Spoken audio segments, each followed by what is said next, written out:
William Friedkin, The Tragic End to the Life of a Film Legend and the Reason for Death. On August 7, 2023, William Friedkin, the visionary director whose unvarnished, gritty pictures like The French Connection and The Exorcist revolutionized American cinema in the 1970s, passed away at his home in Los Angeles' Bel Air neighborhood. He was 87. His 32-year wife, Sherry Lansing, the former head of Paramount Pictures, verified that pneumonia and heart failure were the causes of death. The Caine Mutiny Court-Martial, a tense adaptation of Herman Wouk's drama that debuted out of competition at the Venice Film Festival on September 6, 2023, was Friedkin's last film. Friedkin passed away just weeks before the film's premiere. His passing felt both poetic and heartbreaking, a gentle fade-out for a guy who had spent decades documenting life's most turbulent, visceral moments on screen over a career filled with groundbreaking victories and intense personal tribulations. In addition to being the loss of an Oscar-winning director, Friedkin's passing marked the terrible end of a life characterized by bold artistry, unrelenting demons, and an unwavering pursuit of truth that frequently came at a high cost. At the age of 87, William Friedkin passed away on the afternoon of August 7, 2023, in the sunlit quiet of his Bel Air home. The official cause of death was pneumonia, combined with heart failure, a devastating 1-2 punch that claimed the life of one of the most courageous people in film history. Congestive heart failure was the main antagonist, a slow-motion killer that had been pursuing him for more than 40 years. Due to a congenital constriction of his left circumflex coronary artery, he suffered a near-fatal heart attack on the set of Deal of the Century in 1981. That day, he had 2 flatlines before an emergency angioplasty drew him back. With each decade of unrelenting stress and unwavering artistry, his heart's pumping capacity progressively declined as the ventricles grew weaker.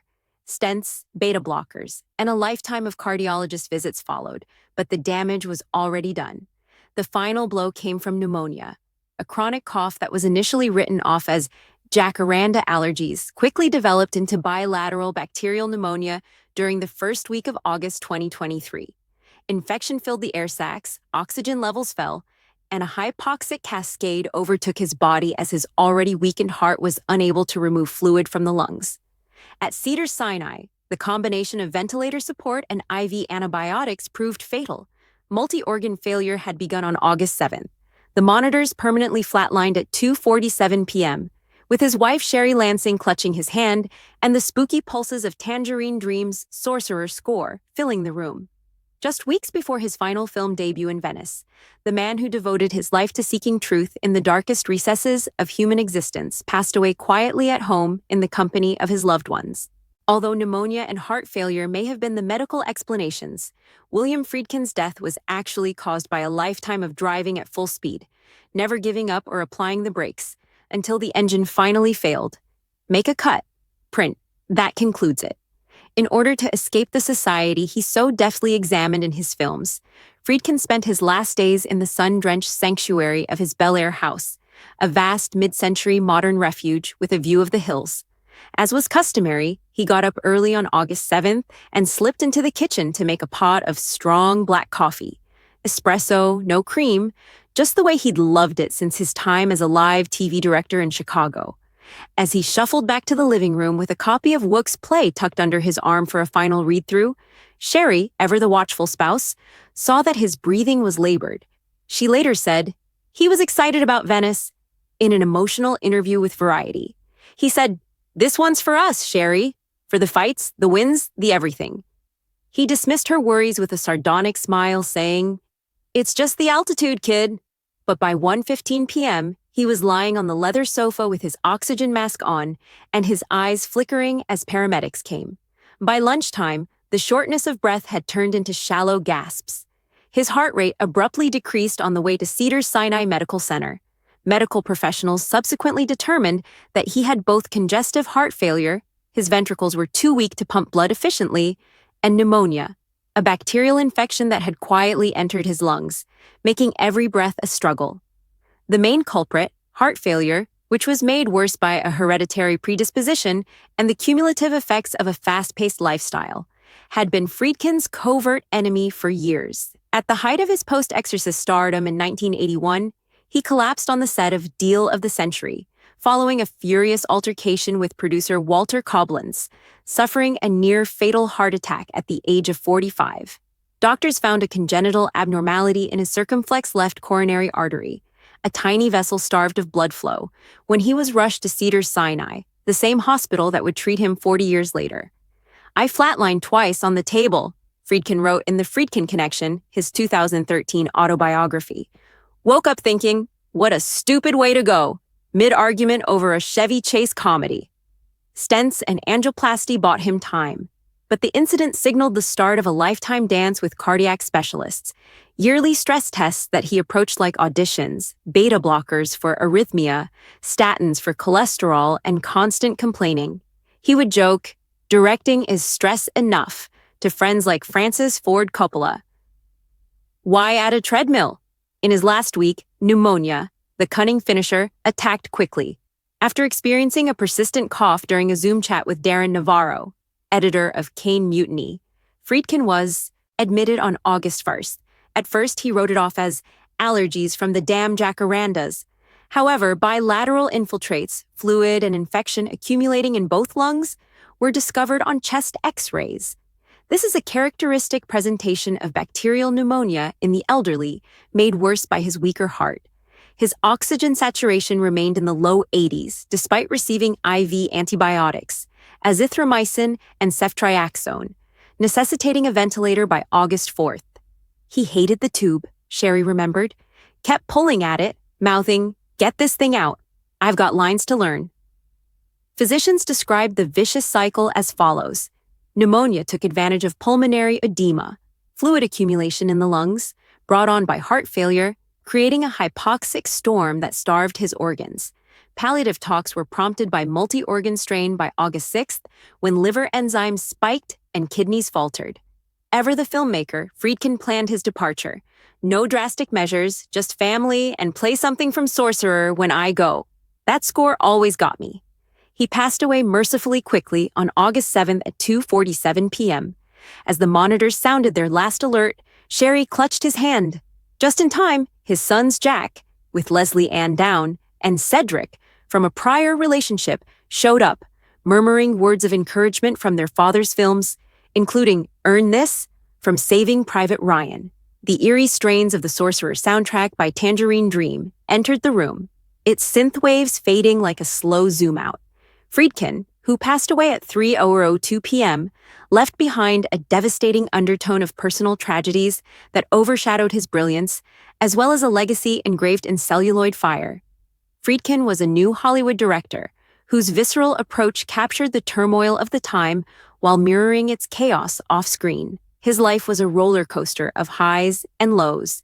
Billy Friedkin was born in Chicago on 29 August 1935, to Louis, a theater owner, and Ray, a housewife.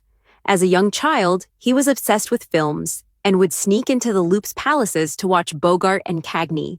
His narrative skills were refined at Scene High School, and by the time he was 16, he was directing live TV at WGN, overseeing 2,000 episodes ranging from murder reenactments to children's cartoons. He said, "I learned more from a 30-minute local news than film school ever taught." During an interview with Sight and Sound in 2007, he was hired by Wolper Productions for network documentaries, including High Adventure with Lowell Thomas after his 1962 documentary, The People vs. Paul Crump, a passionate plea for clemency that helped commute a death sentence, won the grand prize at the San Francisco Film Festival. Good Times, a Sonny and Cher project that flopped but displayed his dynamic vision, was the first feature film he directed in 1965. Harold Pinter's 1968 adaptation, The Birthday Party, was a commercial failure but received praise from critics for its cramped intensity.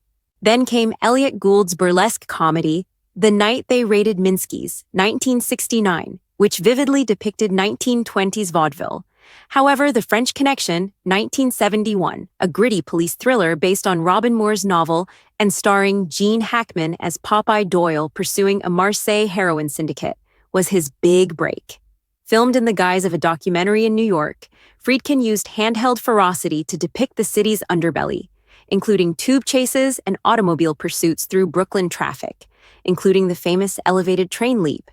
In 1972, he told The New Yorker, "I wanted it to feel like you were there, Smelling the Fear. The movie made $52 million, a fortune at the time, and won 5 Oscars, including Best Picture and Best Director for Friedkin, Best Actor for Hackman, and Best Film Editing. At 36, he was Hollywood's wunderkind, the anti-cirque artisan bringing the roughness of New Hollywood.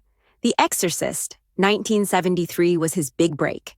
Filming amid the deserts of Iraq for authenticity and the streets of Georgetown for urban fear, Friedkin turned a supernatural story into psychological nightmare in his adaptation of William Peter Blatty's novel. Linda Blair's possessed Regan, Max von Sydow's Father Marin, and Ellen Burstyn's Chris McNeil all gave heartbreaking performances amid on-set mayhem, including fires, injuries, and Mercedes McCambridge's notorious "piss off, you motherfucker" as the demon voice.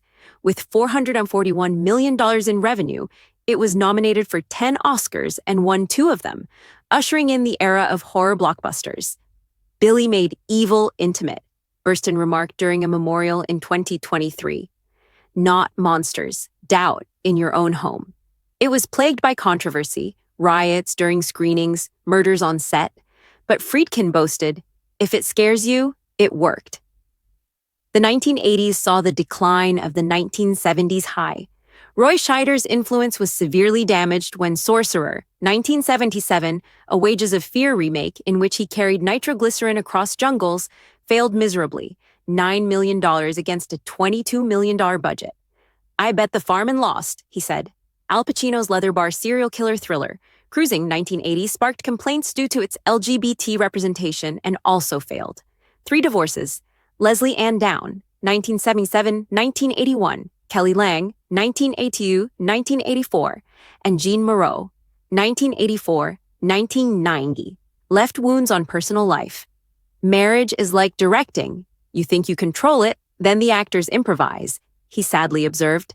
The 1980s and 1990s were a time of wilderness reinvention. He regained his advantage with the neo-noir pursuit To Live and Die in L.A., a 1985, starring Willem Dafoe and William Peterson, but it fell short. Blue Chips, 1994, was mediocre, whereas The Guardian, 1990, was a catastrophe. He almost died in the middle of the deal of the century in 1981 after suffering a heart attack at the age of 45 due to a genetic artery malfunction. Angioplasty saved him, but it was a turning point for theater and medicine. His 32-year marriage to Sherry Lansing in 1990 served as his anchor. Later successes were the theatrical version of 12 Angry Men, 2004, the cramped William Friedkin play Bug, 2006, and the critically acclaimed gritty Texas noir, Killer Joe, 2011, starring Matthew McConaughey. TV work, The Alienist, episodes of CSI. His vision was restored in the director's cut of The Exorcist, 2000, which again made $44 million. The Caine Mutiny Court-Martial, TIE 23, starring Kiefer Sutherland, received a standing ovation at its post-mortem Venice debut. Friedkin passed away quickly from pneumonia and heart failure, a final cut after decades of editing life's difficult moments. Heart failure is characterized by fluid backing into the lungs and failing ventricles. Pneumonia, an illness that took advantage of a weakening in his 87-year-old lungs. No protracted agony, just a morning cough that worsened to the point of collapse, with oxygen denied in spite of heroic efforts. As the monitors went silent, Sherry clutched him and whispered, "Cut. That concludes it." Sad? Yes, in unrealized potential and personal tragedies, divorces, addictions, haunting failures. However, Friedkin's life was a triumph. He redefined genres, won 2 Oscars at the age of 36, and mentored Spielberg and Coppola. His last picture, a courtroom drama that mirrored his life's judgments, was a film he directed till the very end. At the age of 87, William Friedkin passed away, his heart and lungs giving out. His legacy is the unadulterated pulse of cinema, always on the brink.